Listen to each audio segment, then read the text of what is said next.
7 પ્રકારની દાળ ભેગી કરીને આજે આપણે સપ્તકુટી સુખડી બનાવવાની છે. પ્રેગ્નેન્ટ મહિલા માટે અને બાળકના મગજના વિકાસ માટે ખૂબ જ ઉપયોગી છે અને તમે ક્યારેય ખાધી પણ નહીં હોય. તો ચાલો રેસીપીની શરૂઆત કરીએ. એની માટે આપણે સિંગદાણાને શેકી લીધા છે અને પંચકુટી દાળ લીધી છે, તેને આપણે ઘરે જ ક્રશ કરી લેવાની છે.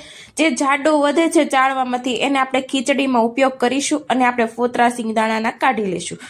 હવે આપણે તેનો થોડોક જાડો ભૂકો કરવાનો છે અને બંને પ્રકારના લોટ લીધા છે, ઘઉંનો લોટ અને આપણે પંચકુટી દાળનો લોટ લીધો છે.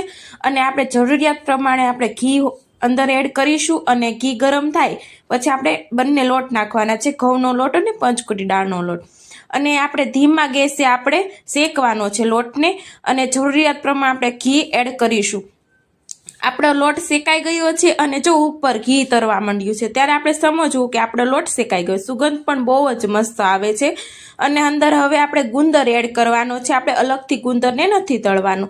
જો ફૂલી ગયો છે મસ્ત રીતે અને સિંગદાણાનો ભૂકો એડ કરીશું અને બદામની કતરણ નાખીશું અને બધી જ વસ્તુ સારી રીતે મિક્સ કરીને આપણે છેલ્લે ગોળ નાખવાનો છે. ગોળનો પાયો આપણે નથી લેવાનો, એટલે આપણે કોઈ પણ પ્રકારનું ટેન્શન નહીં રહે કે આપણી સુખડી કડક થઈ જશે તો, પણ એવું થશે જ નહીં કેમ કે આપણે ગોળનો પાયો નથી લીધો.